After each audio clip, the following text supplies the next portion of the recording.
Hoy vamos a continuar con el tema En busca del Arca de Noé, tercera parte, donde vamos a proseguir con los hallazgos que fuimos haciendo en ese lugar, gracias a Dios, y que sirven para ir constatando la realidad de que el Arca de Noé, donde estuvimos nosotros, en Ararat, no es ninguna formación rocosa y ya está, sino que verdaderamente es el Arca de Noé. Pero hoy no vamos a centrarnos exclusivamente en sí, en el Arca de Noé, sino que vamos a trasladarnos a otro lugar que está a unos 16 kilómetros de allí aproximadamente, donde Ron Wyatt hizo un hallazgo que fue fotografiado por él y, bien, con lápida incluida y huesos incluidos, era sencillamente, al menos él lo consideró así, debido al enorme tamaño de ese esqueleto, la esposa de Noé. Algunos dirán que puede ser, otros que no, pero el esqueleto era de dimensiones colosales. Y ya sabéis que después ese lugar fue saqueado, no sabemos si por los mismos lugareños o por quién,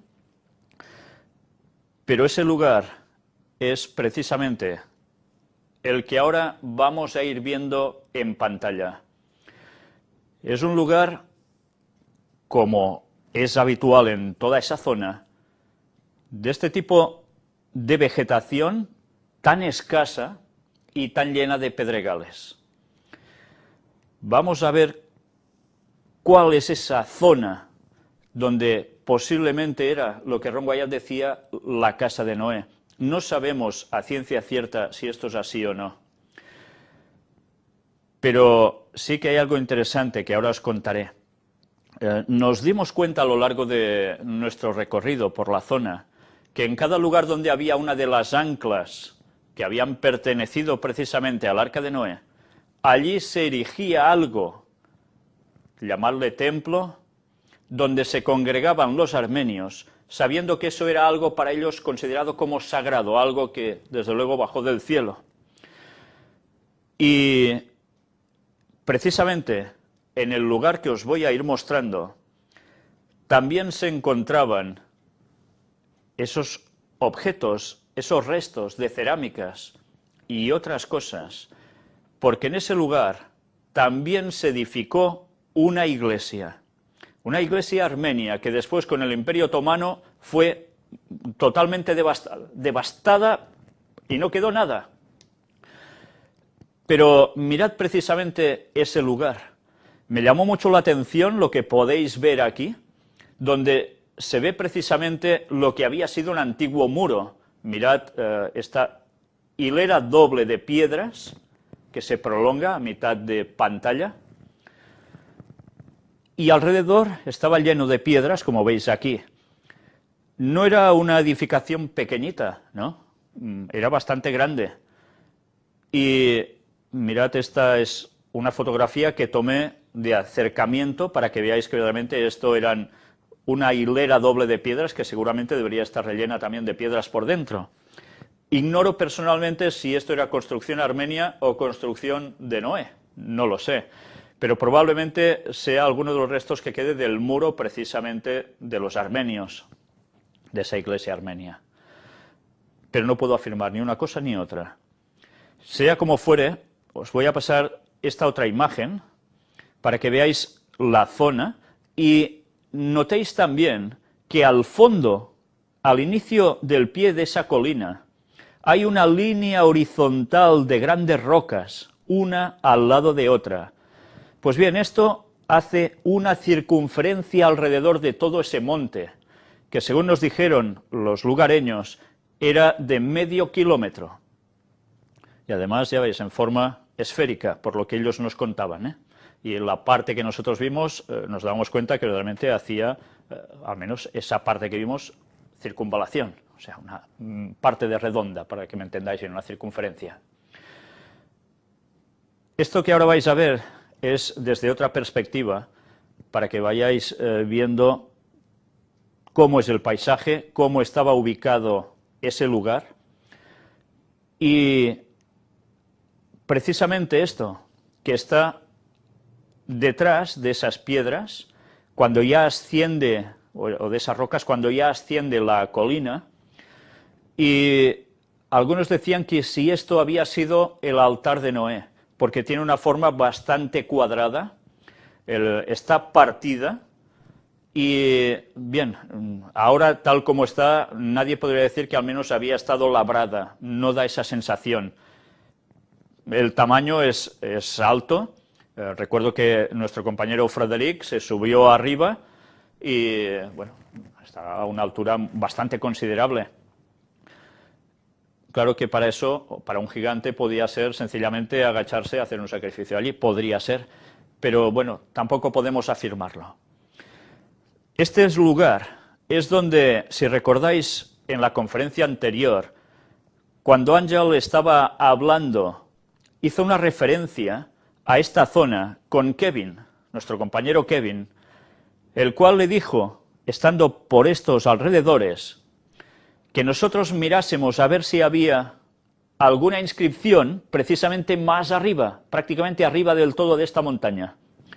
Porque Josep, mi hermano Josep y yo estábamos precisamente en ese lugar.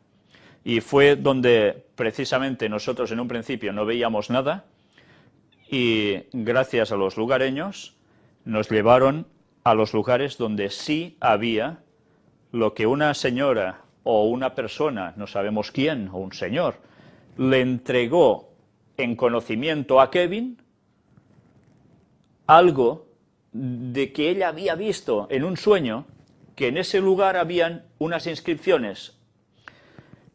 Pues sí, es ese mismo lugar. Y la verdad es que nos quedamos perplejos, sobre todo cuando Ángel nos contó lo que le había dicho Kevin. Pues esta es la zona en concreto, ya veis que toda la vegetación es así. Y os pido perdón por las fotografías que no son de gran calidad, porque mi imagen es, bueno, las fotografías que saca mi cámara es una cámara muy sencilla y además era un día lluvioso. Pues esto que veis aquí es algo que intentaremos que Fanny os pueda señalar con el cursor. Si miráis así, a lo largo, todo esto es una cavidad. En esta cavidad de unos 5 metros y pico, quizás 6, es donde Ron Wyatt encontró el esqueleto de una mujer gigante con una lápida. Y es lo que él creía, los restos, el esqueleto de la esposa de Noé. Aún ahora se ve esa cavidad. Y vamos a verlo desde otra perspectiva, ahora en horizontal. Mirad, si vais siguiendo el cursor, cómo las dimensiones son realmente importantes. Ya veis el tamaño del compañero que tenemos allí al fondo. Pues aquí es donde Ron Wyatt fotografió lo que tienen subido en Ark Discovery. Aquí vemos otra perspectiva del lugar. Las vistas son algo espectaculares porque realmente sorprende todo ese paisaje tan distinto del que tenemos aquí. ¿Y qué había también en ese lugar? Ya veis que toda la montaña está circundada precisamente por esas grandes rocas en línea horizontal, una tras otra.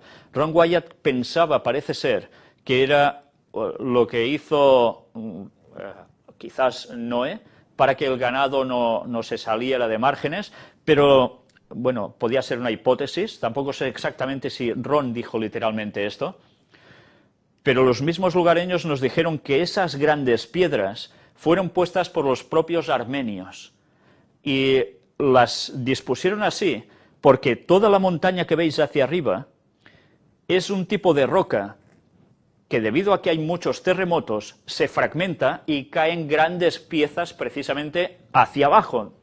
Y esos fragmentos, evidentemente, podían dañar cualquier cosa, o a cualquier animal o a cualquier persona. Y dicen que precisamente por eso lo hicieron.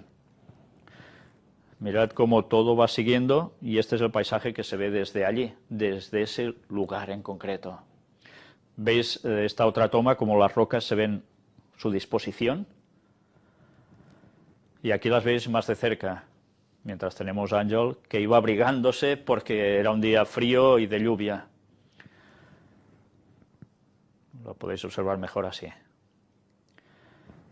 Y esto que veis aquí es algo que estaba en ese mismo lugar y son, bueno, parece ser que debería haber más antes, no lo sé, pero da la sensación que podía ser que hubiese más, pero nos llamó la atención a nosotros porque este tipo de piedra, una vez más, si os fijáis, tiene unos relieves hechos y que son cruces.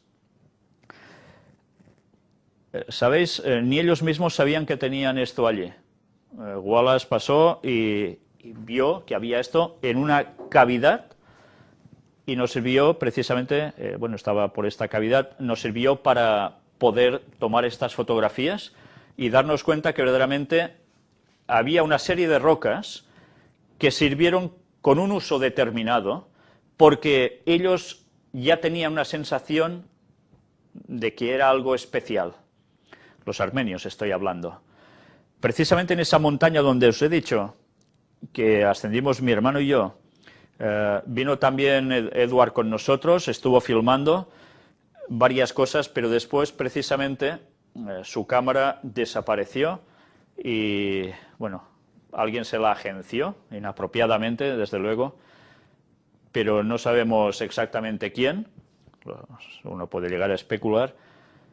Y es una lástima porque allí había filmadas precisamente las imágenes de esas grandes rocas donde había cruces y que también habían sido algunas de ellas puestas en horizontal como tapas de sepultura.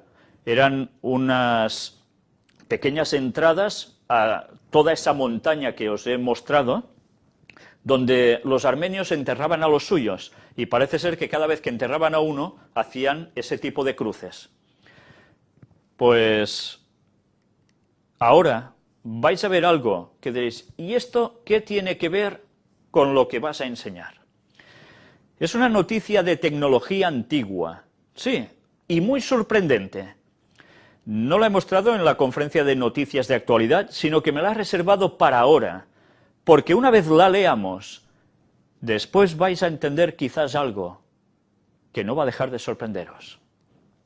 Recrean la nanotecnología del cristal que cambiaba de color en la antigua Roma. ¿Sabíais que esto existía? Yo personalmente no. Por primera vez, científicos han logrado recrear la nanotecnología usada en la antigua Roma para fabricar el cristal que cambia de color. El método usado abre el camino a una nueva clase de dispositivos fotoelectrónicos. ¿Cómo puede ser? ¿Roma hacía ya esto? ¿Nanotecnología? Un grupo de científicos británicos ha logrado por primera vez recrear la tecnología usada para crear la copa de Licurgo, una copa de cristal única del siglo IV después de Cristo. La copa es dicroica, es decir, es capaz de cambiar su color de verde a rojo dependiendo de la iluminación.